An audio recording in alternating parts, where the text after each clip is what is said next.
A warm welcome to you to News at 9 p.m. on Som TV. I am Moses Peter. This broadcast is coming to you live from Jalingo. This is the pulse of the nation. We bring only the stories that matter. Stay connected with us on Facebook at Som TV and YouTube at Som TV Live. Here are tonight's major headlines. Vice President Kashim Shettima departs Abuja for Abidjan to represent President Tinubu at Côte d'Ivoire's presidential inauguration. APC in Taraba State postpones Governor Agbu Kefa's official reception to January 2026 as APC PDP do blame game in Osun over local government allocations. Supreme Court ruling FCT indigenes to honor Minister Wike with Infrastructure Minister of the Year award. On international news, Kremlin welcomes U.S. national security strategy. Business news, Lagos ranked Nigeria's top state for ease of doing business by the Presidential Enabling Business Environmental Council.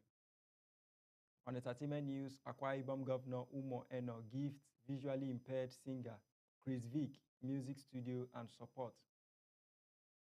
And on sport news, former Liverpool owner Tom Hicks dies at 79 in Dallas, Texas. Now the news in full. Vice President Kashim Shettima has departed Abuja for Abidjan, Côte d'Ivoire, to represent President Bola Tinubu at President Alassane Ouattara's fourth-term inauguration on December 8, 2025. Shettima will join African and global leaders at the Presidential Palace. The visit highlights Nigeria-Côte d'Ivoire cooperation within ECOWAS and the African Union on security, trade, development, and bilateral agreements in areas like anti-trafficking, agriculture, and the digital economy. Following the Supreme Court's dismissal of the Osun State Attorney General's suit over withheld local government allocations, both the APC and the PDP in Osun have traded blame over alleged violence. The APC accused PDP-linked hoodlums of attacking its members in Boluwaduro LGA, while the APC countered that while the PDP countered the APC members were the aggressors and misrepresented the verdicts, which it said affirmed the legitimacy of February 2025 local government elections. The conflicting claims have created confusion over which party the ruling actually vindicated. The All Progressives Congress APC in Taraba State has postponed Governor Agbu Kefa's official reception into the party to January 2026. APC Chairman Barrister Ibrahim Tukol El-Sudi confirmed in Jalingo. He stated that the governor, all state assembly members, local government chairmen, and top officials have defected, consolidating APC's strength. The delay is attributed to national security concerns and the festive season, ensuring a safer, more organized reception. Som TV. The much-awaited official reception of Governor Agbu Kefa into the All Progressive Congress has been rescheduled. But according to the APC state chairman, Barrister El Sudi, the governor is already a full member of the party. El Sudi revealed that the governor is not alone in the movement in what he described as an unprecedented political realignment. All members of the State House of Assembly, including the Speaker, have already defected to the APC. Also joining the governor are all the 16 local government chairmen, members of the State Executive Council, former PDP chairman Alhaji Abubakar Bawa, and the secretary to the state government, Chief Barrister Gibbon Katab. According to the chairman, those defections have solidified the APC strength across all levels of governance in the state.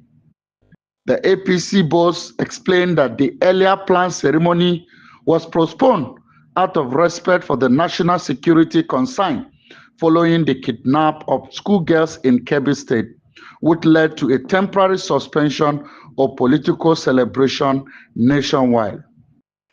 With the new date now set, attention has shifted to January 2026, when the APC is expected to stage a grand event to formally present Governor Kefas and other defections to the party loyalists in Taraba State.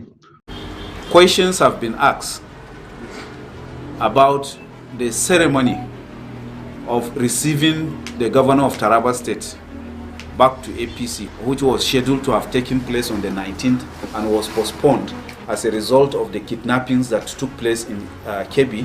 And thank God the children have been brought back to Kebbi and to their parents. However, speculations were going on that the ceremony would have taken place yesterday. It is not true. December, everybody knows, is a festive period. Everybody is trying hard to make both ends meet for Christmas celebration and New Year. And therefore, we don't want to add more burden to people to start coming to Taraba and then going back again. People will not concentrate and people may not even be able to come, despite the fact that they want to come. And therefore, the party deemed it fit to postpone it till January. A date will be announced. We don't know the specific date, but a decision will be taken, and then the governor will come back. The ceremony will take place because the governor has already come back. Members of State Assembly have already come back to APC. The State Executive Committee or Council have equally come back to APC. And notable individuals around the governor have indicated.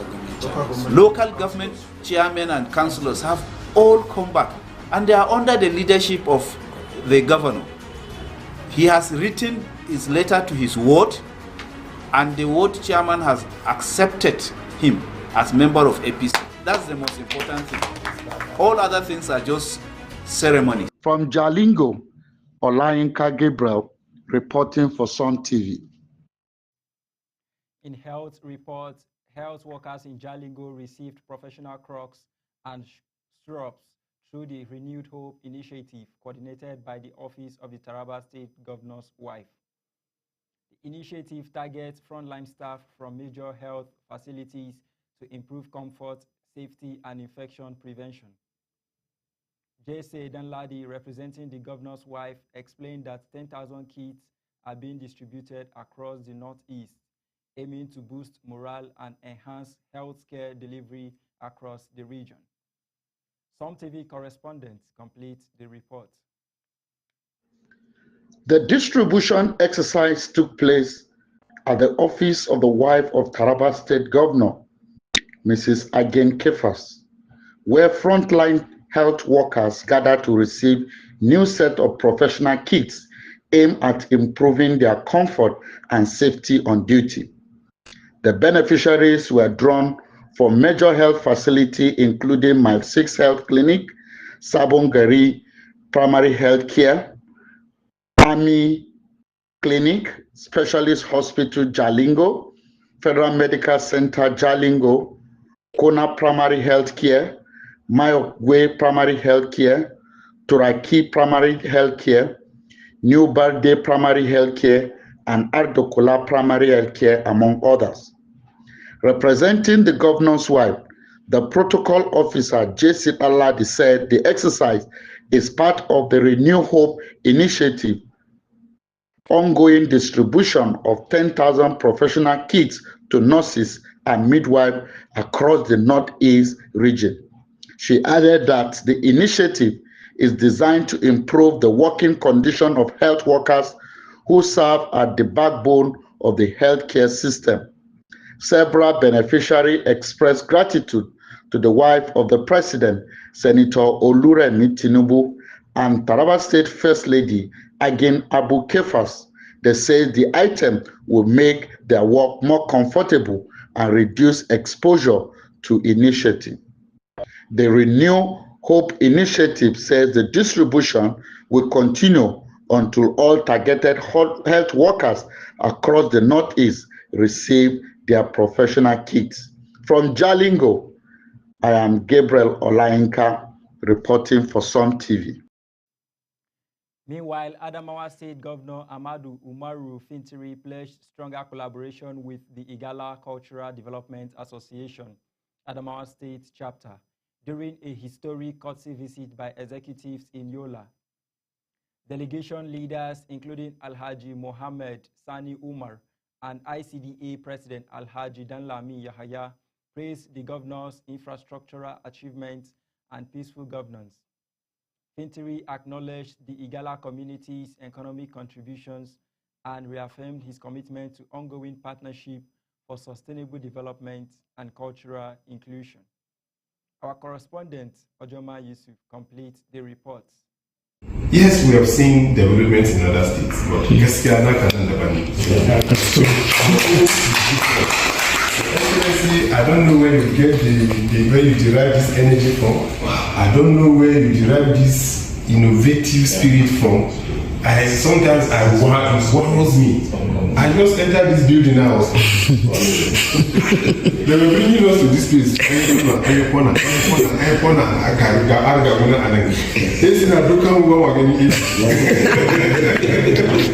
So, we are really proud of you. We are really proud of you. We are together with you. Took the tire, and whatever it is, the will bring it forward. And we are also opening ourselves for further collaboration. If there's anything or any place you think we can be of help, please feel free to call on us. We are duty bound to respond to your call, putting our best to make sure that Adamawa gets the best, and we'll continue to fly the flag of Adamawa State. Sure. As we proceed, inshallah, by next year, we are going to be having an Igaladi. Allah yada, Your Excellency, that will be a checker. Inshallah. That will be a checker, azo, kagende, culture na mwiki, ende mukahamu, ende mukababamu. Ojoma Yusuf, Sun TV News, Yola.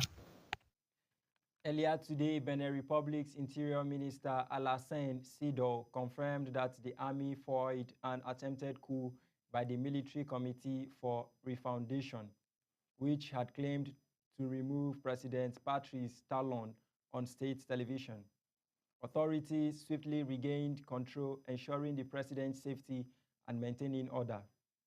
ECOWAS condemned the unconstitutional attempt, emphasizing support for Benin's constitutional order, warning plotters of accountability and urging respect for democratic norms, reaffirming regional commitment to peace and stability.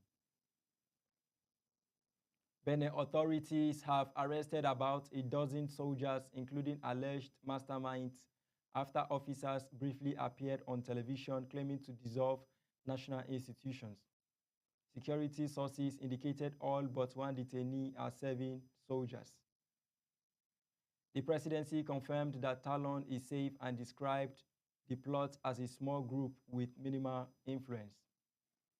Loyal forces restored order, demonstrating the government's control and the limited scope of the attempted coup. In a related statement, Nigeria condemned the attempted coup in Benin as an attack on democracy. The Ministry of Foreign Affairs praised Benin's security forces, reaffirmed solidarity, urged calm, and called on AU and ECOWAS members to uphold constitutional and democratic principles, stressing the importance of protecting national institutions and territorial integrity.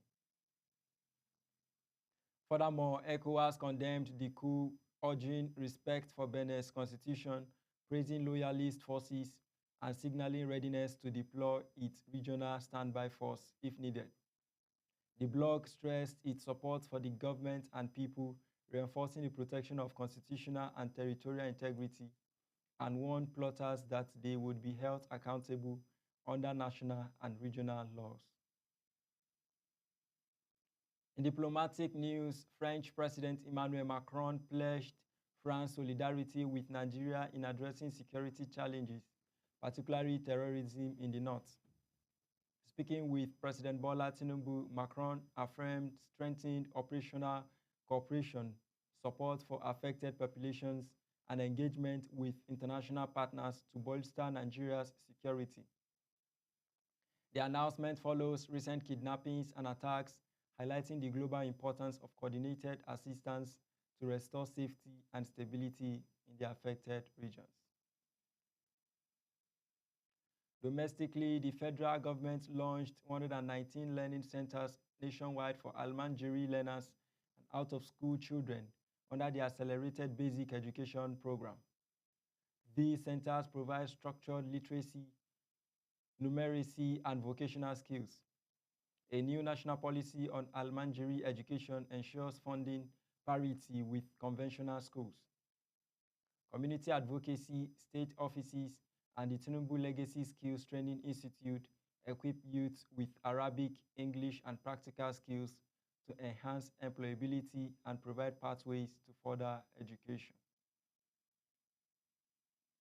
In traditional leadership, Oba Adebanji Alabi, former chairman of the Ekiti State Council of Traditional Rulers and Alawe of Ilawe Ekiti, praised the Oni of Ife, Oba Adeyeye Ogunwusi, on his 10th coronation anniversary. Oba Alabi highlighted Ogunwusi's fatherly guidance, conflict resolution, and unifying leadership.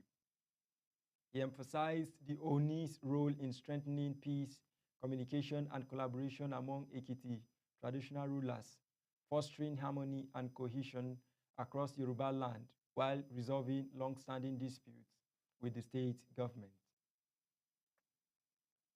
Similarly, the original inhabitants of the Federal Capital Territory will honor Minister Nyesom Wike with the Nigeria Infrastructure Minister of the Year Award on December 13.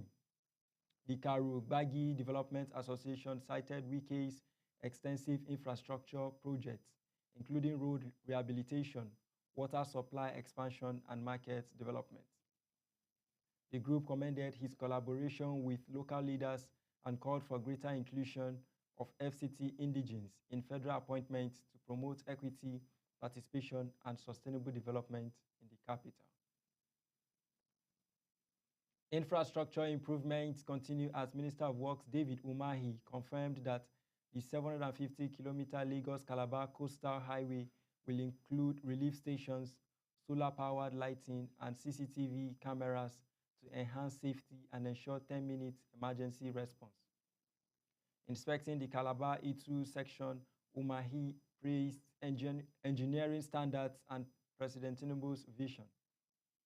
Lawmakers commended the project, and compensation for 700 to 1,000 affected residents in Cross River State is ongoing, ensuring equitable relocation and mitigating social impact along the highway corridor. On social and spiritual fronts, Pastor Enoch Adeboye of the Redeemed Christian Church of God assured Nigerians that insecurity will end, declaring that the church will laugh last. During a monthly Thanksgiving service, he encouraged citizens to remain confident in divine protection, emphasizing God's role in shaping destinies, lives, and futures. He highlighted that the gates of hell shall not prevail over his people, reassuring communities and reinforcing faith as a tool against societal insecurity. In political commentary, PDP chieftain Dr. Gbenga Hashim urged northern leaders to address escalating security. Welcoming General Christopher Musa's appointment as defense minister, Hashim stressed the need for tangible results over symbolism. He called for community-based policing, leadership accountability, and a moral reset to combat extremist recruitment, which is fueled by governance failures and poverty. Urgent reforms are necessary to protect citizens, strengthen institutions, and restore public confidence across northern Nigeria. Similarly, Ondo State Governor Lucky Aiyedatiwa encouraged citizen volunteerism to drive sustainable development. At the 2025 International Volunteer Day in Akure, themed Every Contribution Matters, he launched the Ondo State Volunteer Service to coordinate initiatives supporting economic growth, social systems and disaster response, environmental management, and public health. Government, private sectors, and communities are urged to actively participate, reinforcing collective responsibility and fostering skills-based contributions that promote civic engagement and social welfare. Meanwhile, Imo State Governor Hope Uzodinma highlighted Nigeria's economic crisis prior to President Tinubu's administration, likening the situation to a barren woman. He praised ongoing reforms that have revitalized productivity, emphasizing the Renew Hope ambassadors' contributions to the World Development Program. Their efforts have established 1,000 active businesses per ward nationwide, demonstrating government's commitment to economic revival, grassroots development and empowerment, while enhancing private sector engagement and creating job opportunities for citizens across the country. Akwa Ibom State Governor Umo Eno received the Nigeria Excellence Award in Public Service for Sustainable Development and Community Empowerment. Presented by President Tinubu, the accolades recognized Eno's Arise agenda, highlighting achievements in rural development, agriculture, security sector support, public service productivity, and uplifting vulnerable communities. The award underscores government's commitment to social impact, sustainability, and inclusive governance, promoting recognition of exemplary leadership in public administration and community transformation initiatives nationwide. In party politics, the Nyesom Wike-backed PDP faction convened in Abuja to discuss caretaker arrangements and plans for a national convention ahead of December 9. The session aims to safeguard internal democracy amid the Turaki-led NWC operating from a temporary secretariat following Wadata Plaza's closure. Leaders emphasized strengthening party structures, maintaining organizational stability, and ensuring transparent processes, while asserting the faction's leadership claims and commitment to a functional, united political party.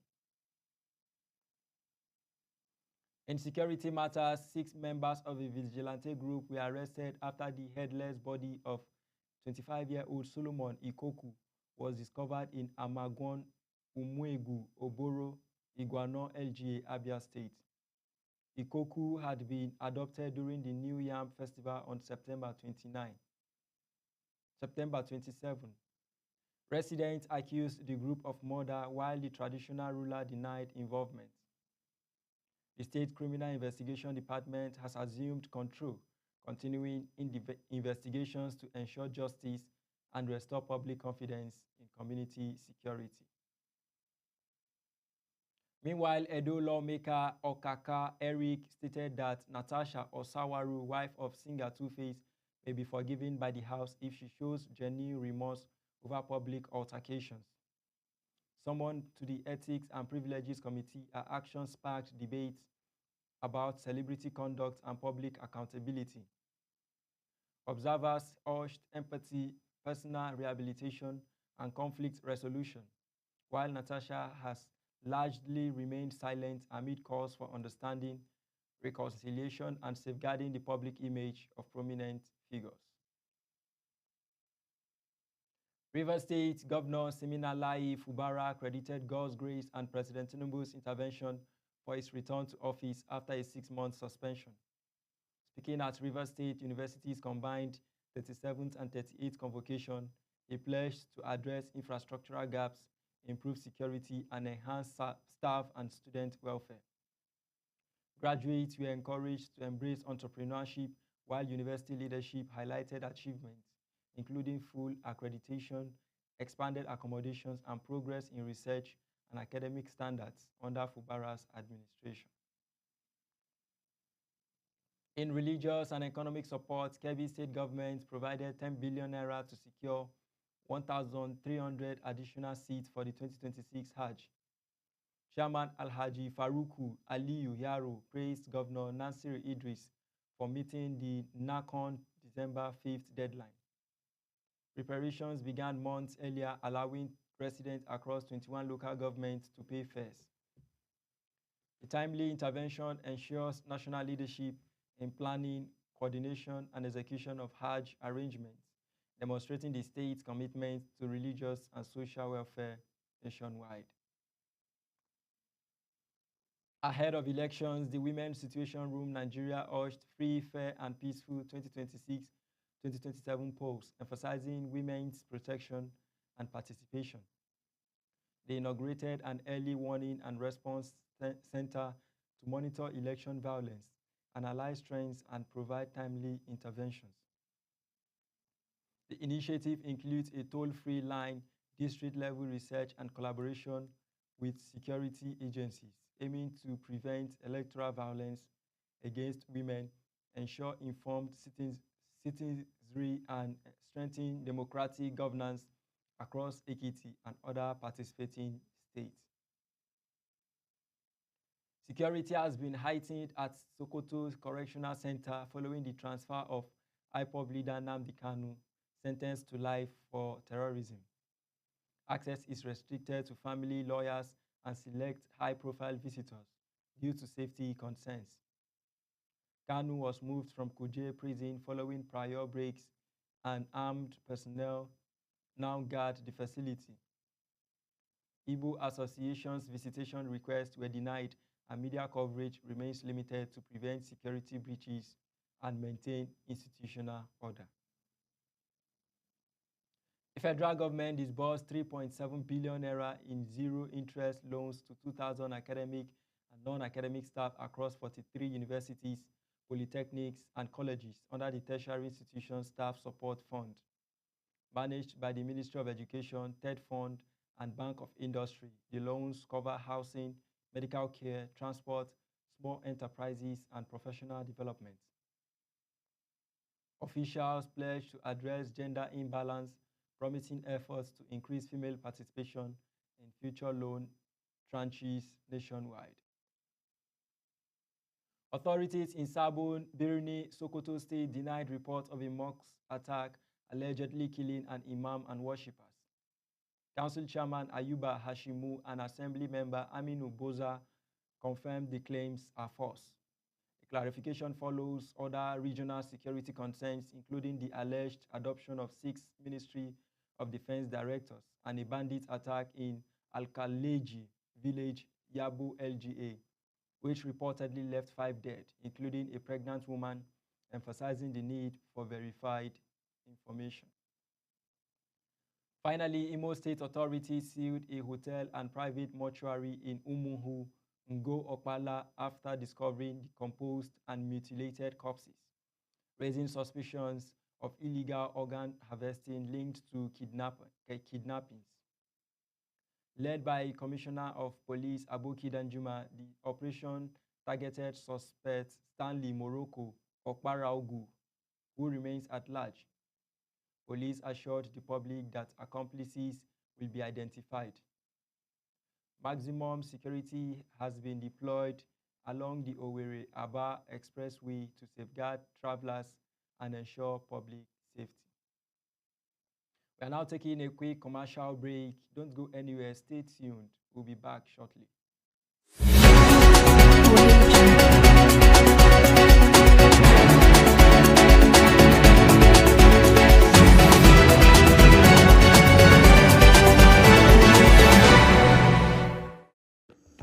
Africa, a land of growth, rhythm, and resilience.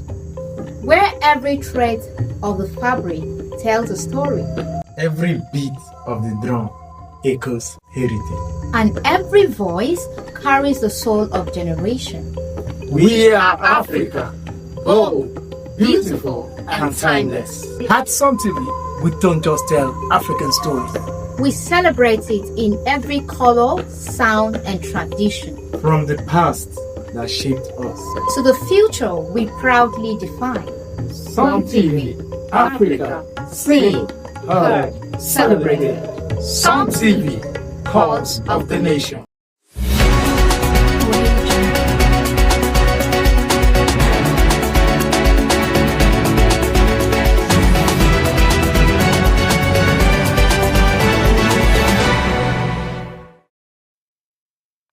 Welcome back. We are glad you are still there with us. Moving on to the international scene, the Kremlin welcomed US President Trump's new national security strategy, saying it largely aligns with Russia's perspectives. Moscow praised the strategy's emphasis on strategic stability, cooperation on Ukraine, and caution regarding NATO expansion, though it noted the US deep states may view matters differently. The document also targets the Indo-Pacific, aiming to prevent conflict with China while signaling a rare public convergence between former Cold War rivals on key global security issues. Moving on to business news, the Presidential Enabling Business Environmental Council has ranked Lagos as Nigeria's top state for ease of doing business in its 2025 subnational report, scoring 85.6%. Kaduna, Oyo, FCT, and Ogun follow in the top 5. The report accesses 16 indicators, including infrastructure, taxation, and investor support. BEPEC highlights priority reforms such as improving power reliability and SME credit. On international news, Akwa Ibom State Governor Umo Eno has gifted visually impaired gospel singer Chris Vick a 100 million naira music studio, a 4-bedroom flat, and a plot of land in Uyo, alongside a 1 million naira monthly stipend for the duration of his tenure. The 22-year-old emerging artist who gained fame on the Naija Spirit Talent Hunt was praised for his resilience and talent. The initiative aims to support citizens with disabilities and foster their potential. On sport news, Tom Hicks, the former owner of Liverpool Football Club, has died at 79 in Dallas, Texas, surrounded by family. Hicks, a prominent American sports entrepreneur, previously owned the National Hockey League's Dallas Stars and Major League Baseball's Texas Rangers, leading both teams to major finals. He acquired a 50% stake in Liverpool Football Club in 2007, though his tenure faced financial and management disputes. He is survived by his wife, 6 children, and 14 grandchildren. That is where we draw the curtain. I am Moses Peter. Good evening and wishing you the very best.